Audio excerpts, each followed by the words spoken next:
morning to everyone. I am Dr. Suresh Kumar, intervention cardiologist, working as an assistant professor in Trichy Government Medical College and GVN Hospital, Tiruchirappalli, Tamil Nadu.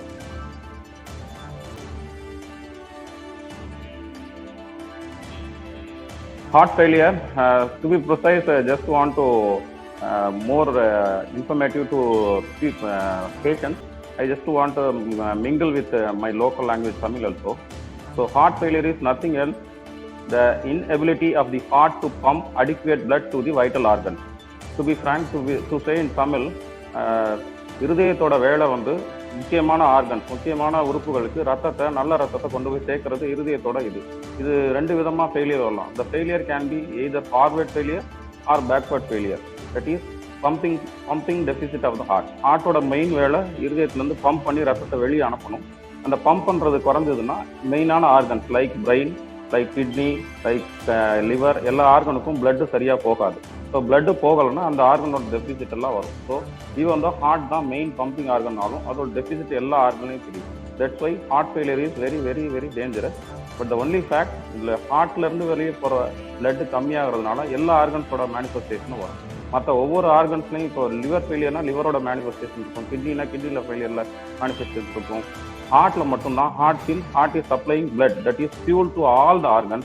If heart is failed either forward or backward, the patient will have manifestations of the all organ involvement. So in Indian setupல இது ரொம்ப காமனா தான் இருக்கு. Because நம்ம Indians வந்து நிறைய risk factors அதுக்கு இருக்கு.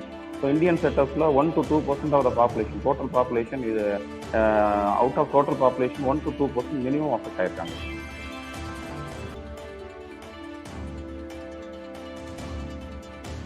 There are conventional and non-conventional risk factors. But conventional means common and it is very prevalent in the public, that is population. காமனான விஷயங்கள் வந்து it is elderly, diabetes, that is sugar சக்கரை நோய் உள்ளவங்க, hypertensive, post MI patient, that is coronary artery disease patient, and chronic kidney disease patient, டயாலிசிஸ்ல இருக்கவங்க, இவங்க எல்லாத்துக்குமே heart failure very common. இதெல்லாம் conventional and common risk factor. இது இல்லாமல் நான் கன்வென்ஷனல் அல்லது ரேர் ரிஸ்க் ஃபேக்டர்ஸ் இருக்கு. அதெல்லாம் பார்த்தீங்கன்னா cardiomyopathy, that is secondary to gene mutation, அதாவது கன்ஜெனிட்டல் ஜீனில் இருக்கலாம், ஜீன் மியூட்டேஷனில் வரலாம், இல்லை congenital heart disease, patient may have a big hole, patient may have a deficit in the heart, இந்த மாதிரி சொல்கிற ஹார்ட் டெபிசிட் இருக்கவங்க. ஸோ இந்த மாதிரி கன்ஜெனிட்டல் ஹார்ட் டிசீஸ் இருக்கவங்க, கன்ஜெனிட்டல் சைனாட்டிக் ஹார்ட் டிசீஸ், இந்த மாதிரி ஹார்ட் டிசீஸ் இருக்கவங்க, இவங்களுக்குலாம் இந்த இது வந்து நான் கன்வென்ஷனல் ரிஸ்க் ஃபேக்டர்ஸ் நிறைய காமனாக வரலாம்.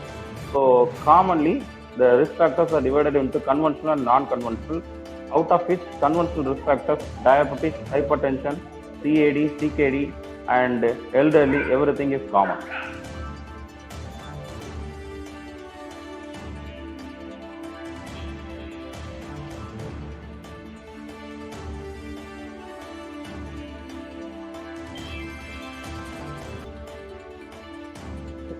So people should understand heart failure is even though it is a dreaded disease, if they follow the advice of the physicians and correctly taking medicine, it can be controlled. Sometimes if there is a curative cause, it can be cured. அதாவது மக்கள் வந்து heart ஃபெயிலியர்னு தெரிஞ்சதுக்கு அப்புறம் பதஷ்டப்படாம doctor சொல்ற அட்வைஸை ஏற்றுக்கிட்டு prescription மெடிகேஷன்ஸை ஒழுங்காக எடுத்துக்கிட்டு இருந்தாலே இதை நிறைய டைம் கண்ட்ரோலில் வச்சுக்க முடியும். சம்டைம்ஸ் இதை க்யூரும் பண்ண முடியும், depending upon the cause. And second important thing, heart ஃபெயிலியரை பொறுத்த வரைக்கும் சிம்டமெட்டாலஜி ரொம்ப முக்கியம். என்னென்ன சிம்டம்ஸ் வந்து ஹார்ட் ஃபெயிலியரை ரொம்ப இம்பார்ட்டன்ஸ்ன்றதை நான் சொல்கிறேன். டிஸ்னியான்றது மூச்சு விடுதல் சிரமப்படுதல். அதாவது நார்மலாக படி ஏறினாலும் நடந்தாலும் எல்லாத்துக்கும் மூச்சு வாங்க கஷ்டப்படுவாங்க, மூச்சு லேசாக வாங்கும், பட் அது உடனே செட்டில் ஆகிடும். இந்த ஹார்ட் ஃபெயிலியர் இருக்கவங்களுக்கு அன்அக்கம்ஸ்ட், அதாவது கொஞ்சம் தூரம் நடந்தாலே பயங்கரமாக மூச்சு வாங்கும். அந்த மூச்சு வாங்குறது சரியாக இருக்கும், ரொம்ப நேரம் ஆகும். ஸோ திஸ் என்றால் ஒரு அப்நார்மாலிட்டி, நார்மலாக இருக்கவங்களோட abnormality. So this is called dyspnea or மூச்சு வாங்குறது. இதுலேயே ஹையர் கிரேட்லாம் இருக்குது. பொராக்சிசிமல் நாக்டர்னல் டிஸ்னியா அப்படிம்பாங்க. நைட்டு தூங்கிட்டு இருக்கல ஒரு 10 மணிக்கு படுப்பாங்க, 12-1 மணிக்கு மூச்சு விட முடியாமல் நெஞ்சு அடைச்சி எந்திரிச்சு உட்காந்துக்குவாங்க. சம்டைம்ஸ் படுத்த உடனே நார்மலாக உட்காந்துக்க ஒன்றும் தெரியாது, படுத்த உடனே மூச்சு விட முடியாமல் எந்திரிச்சு உட்காந்துக்குவாங்க. இதெல்லாம் டிஸ்னியா. இதுக்கெல்லாம் காரணம் என்னன்னா ஹார்ட் பம்பிங் கம்மியாக இருக்கிறதுனால ஹார்ட்டுக்கு வர்ற பிளட் வந்து லங்ஸ்லேயே ஸ்டே ஆகி லங்ஸை போட்டு அழுத்துறதுனால மூச்சு விட முடியாமல் எந்திரிச்சு உட்காந்துக்கிறது. So this and all various forms of dyspnea. இது இல்லாமல் ஹார்ட்டை பொறுத்த வரைக்கும் பேட் பிளட், தட் இஸ் கெட்ட ரத்தம் அல்லது deoxygenated blood come to the right side of the heart. இந்த right side of the heartல இருந்து லங்ஸுக்கு போய் லங்ஸ்ல it get oxygenated or pure. அந்த pure or oxygenated blood should come to the left side from where it should be sorry pumped into systemic circulation. So systemic சர்க்குலேஷன்றது கிட்னிக்கோ பிரெயினுக்கோ ஹார்ட்டுக்கோ எல்லா இடத்துக்கும் போகணும். இப்போ பிரச்சனை என்னன்னா, இந்த பேட் பிளட் வர இடத்துல ஹார்ட் சரியா பம்ப் பண்ணி ரிசீவ் பண்ணலன்னா அந்த பேட் பிளட் வர இடமெல்லாம் தேங்கும். ஸோ கால்ல இருந்து வயிற்றுல இருந்து ஸ்பேஸ்ல இருந்து வர்ற கெட்ட ரத்தம் எல்லாமே தேங்கிச்சுன்னா அந்தந்த இடமெல்லாம் வீங்கும். இதைத்தான் நம்ம என்ன சொல்றோம், கால் வீக்கம், வயிறு வீக்கம், ஸ்பேஸ் வீக்கம், அதர்வைஸ் ஸ்பீடல் எடிமா, அசைட்டிஸ் இதெல்லாம் சொல்றோம். இதெல்லாம் என்ன காரணம்னா ரைட் சைடு ஹார்ட் ஃபெயிலியர் ஆகிறதுனால வர்றது. இதே லெஃப்ட் சைடு ஹார்ட் ஃபெயிலியர் ஆகிறதுனால என்ன வர்றது, பம்பிங் கம்மியாகிறதுனால மெயினான ஆர்கன்ஸ், இப்போ மசில் வேலை செய்யணும்னா மசிலுக்கு நல்ல பிளட் போகணும். இப்போ மசிலுக்கு சரியா பிளட் போகலன்னா அது they will feel very tired. அதாவது fatigue one of the important things. ரொம்ப டயர்டாக ஃபீல் பண்ணுவாங்க, கொஞ்சம் வேலையை கூட செய்ய முடியாது. ரெண்டாவது, மெயினான ஆர்கன்ஸ்க்கு பிளட் போகலன்னா, பிரெயினுக்கு சரியா பிளட் போகலன்னா பிரெயினோட வேலை சரியா செய்ய முடியாது, அவங்க ரொம்ப அலர்ட்டா இருக்க மாட்டாங்க. கிட்னிக்கு சரியா பிளட் போகலன்னா யூரின் அவுட்புட் குறையும். So these are the symptoms. இந்த மாதிரி சிம்டம்ஸ் வர்றதுக்கான வாய்ப்புகள் நிறைய இருக்கு. இதை நம்ம முதலே ஜட்ஜ் பண்ணி கரெக்டா மெடிகேஷன்ஸ் எடுத்துக்கணும். இப்போ ஹார்ட் ஃபெயிலியருக்கு லேட்டஸ்டா நிறைய தெரப்பி வந்துருக்கு. இது நாள் வரைக்கும் நம்ம ட்ரக்ஸ் வச்சு தான் மெயின்டைன் பண்ணிட்டு இருந்தாங்க. ஹார்ட் ஃபெயிலியரை பொறுத்த வரைக்கும் drugs, rest, diet restriction, fluid restriction இந்த மாதிரி பண்ணிட்டு இருந்தாங்க. இப்போ லேட்டஸ்டா டிவைஸ் மூலமா ஹார்ட் ஃபெயிலியரை க்யூர் பண்றதுக்கு, அதாவது குறைக்கிறதுக்கான மெத்தட்ஸ்லாம் வந்துருக்கு. டிவைஸ்ன்றது இறுதிய என்ன ஃபால்ட் இருக்கு, சம்டைம்ஸ் இப்போ பம்பிங் கம்மியா இருக்குன்னா பம்ப் பண்றதுக்கு பம்பிங் சேம்பர்ல ஒரு பம்பிங் டிவைஸ் வைக்கலாம்.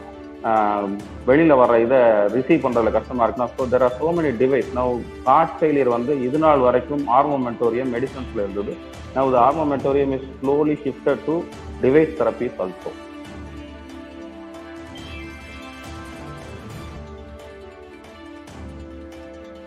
ஸோ ரொம்ப சிம்பிளான விஷயம். நிறைய நீங்கள் பேம்ப்ளெட்ஸும் படிச்சிருப்பீங்க.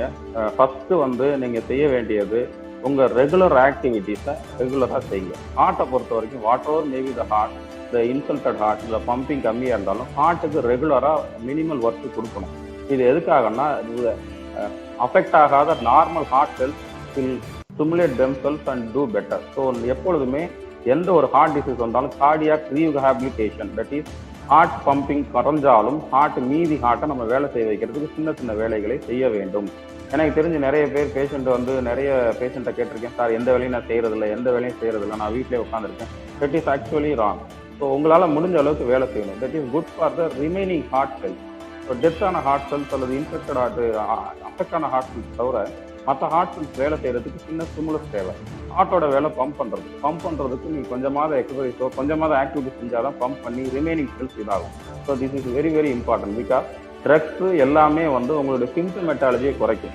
ஆனால் இருக்கிற ஹார்ட் செல்ஸ் நல்லா வேலை செய்ய வைக்கிறதுக்கு உங்களுடைய மினிமல் ஆக்டிவிட்டிஸ் ரொம்ப சிவியராக செய்யணும்னு நான் சொல்லலை. Depending upon your functional capacity minimal activity செஞ்சிங்கன்னா தான் இருக்கிற ரிமைனிங் செல்ஸ் தான் நம்மளே நேச்சுரலாக ஸ்டிமுலேட் பண்ணுறது. It is like a gene therapy. நம்மளே நேச்சுரலாக ஸ்டிமுலேட் பண்ணிக்கிறதுக்கு யூஸ்ஃபுல்லாக இருக்கும். ஸோ டெஃபினட்டாக ஹார்ட் பேஷண்ட்ஸ் வேலையை ரொம்ப ஐடியலாக வீட்டில் உட்காந்தே இருக்கக்கூடாது.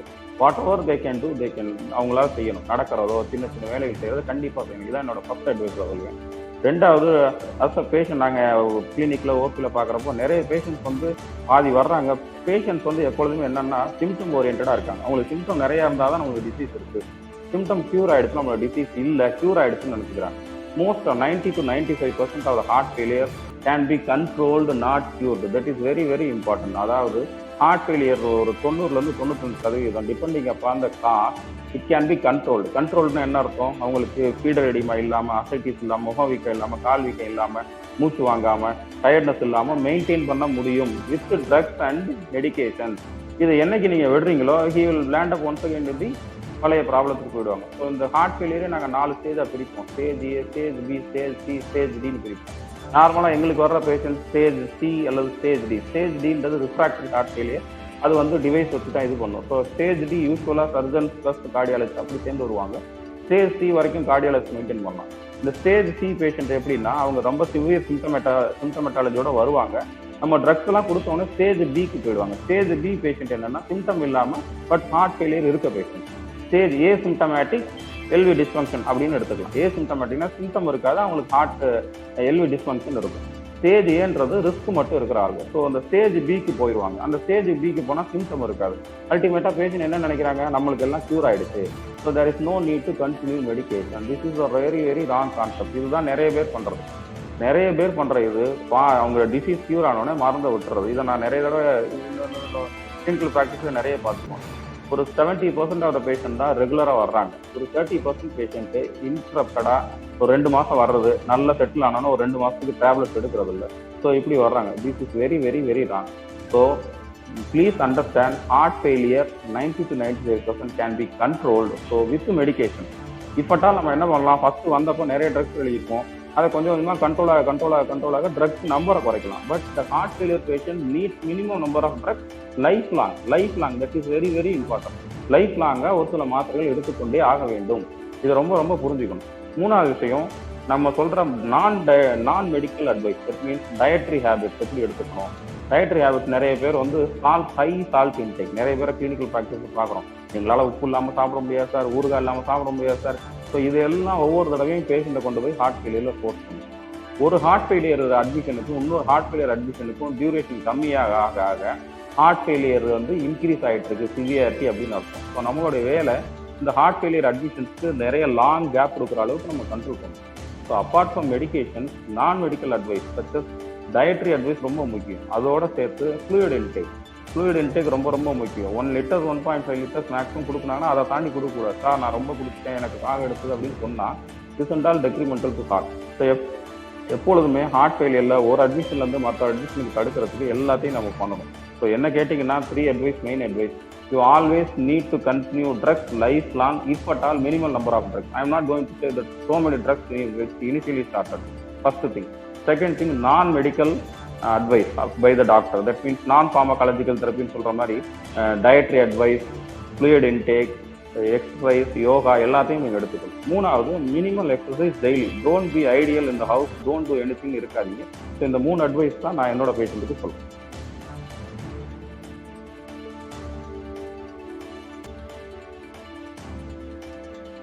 ஸோ தட் மீன்ஸ் இது வந்து ப்ரிமாடியல் ப்ரிவென்ஷன்ல வந்து போகணும். So they are now asking the question how to strong to make our heart strong.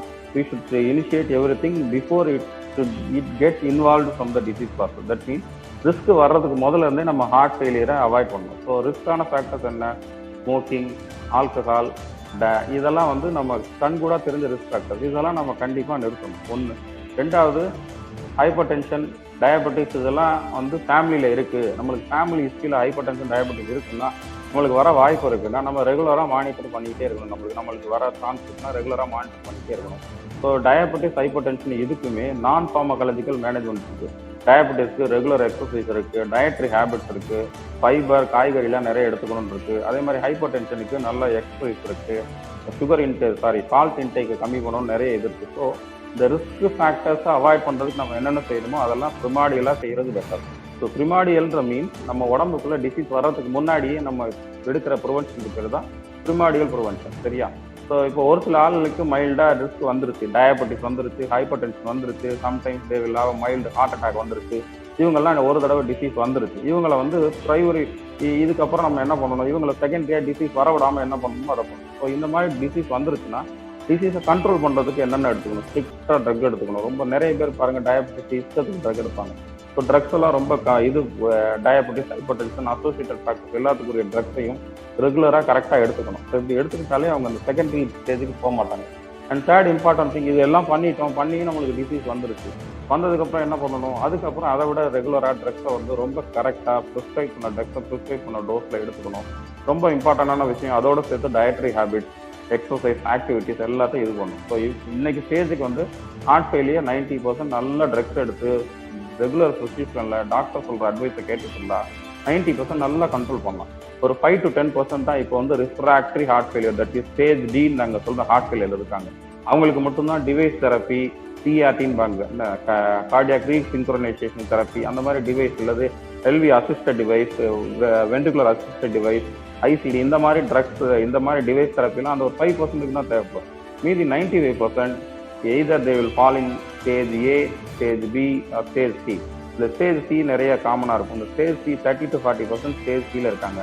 இவங்க வந்து ரெகுலராக ட்ரக் எடுத்து ரெகுலராக டாக்டர் அட்வைஸை ஃபாலோ பண்ணி நான் ஃபார்மகாலஜிக்கல் மேனேஜ்மெண்ட் பண்ணினாங்கன்னா இந்த ஸ்டேஜ் டி இப்போ ஸ்டேஜ் சியில் இருக்க ப்ரொபோஷனில் ரொம்ப கம்மியான ப்ரொபோஷன் தான் ஸ்டேஜ் டிக்கு போவாங்க. That means refractory.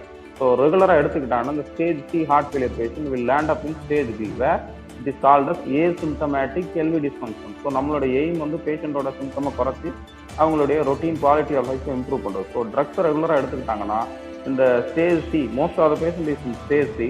இந்த ஸ்டேஜ் சி ஸ்டேஜ் டிக்கு போகிறாங்களோ ஸ்டேஜ் சி பிக்கு போகிறாங்களோ it is depends upon the in their hands. அவங்க எடுத்துக்கிறத பொறுத்து தான். So first starting from the development of risk factors, once risk factors வந்ததுக்கப்புறம் எப்படி, அதுக்கப்புறம் டிசீஸ் வந்ததுக்கப்புறம் எப்படின்னு இப்படி ரெகுலராக நம்ம பண்ணிட்டு இருந்தோம்னா. And one more important thing, நம்ம சைடு நிறைய மிஸ் ஆனது cardiac rehabilitation. Western countries, USA இந்த மாதிரி ஃபாரின் கண்ட்ரீஸில் கார்டியாக் ரீஹாபிலிட்டேஷன் ரொம்ப ஸ்பெஷலாக பண்ணுறாங்க. ஒரு தடவை டிசீஸ் வந்துட்டா அவங்கள விட மாட்டாங்க. அதுவும் ஹார்ட் டிசீஸ் வந்துட்டா அவங்கள நல்லா செட்டில் ஆனதுக்கப்புறம் நீங்கள் இதை பண்ணுங்க, இந்த இதை பண்ணுங்க அப்படின்ட்டு அவங்களுக்கு ஹார்ட் ஃப்ரெண்ட்லி எக்ஸசைஸ்ன்னு இருக்குது. யோகாலே ஹார்ட் ஃப்ரெண்ட்லி எக்ஸசைஸ் இருக்குது, நம்ம சொல்கிற ரொட்டீன் எக்ஸசைஸ்லேயே இருக்குது.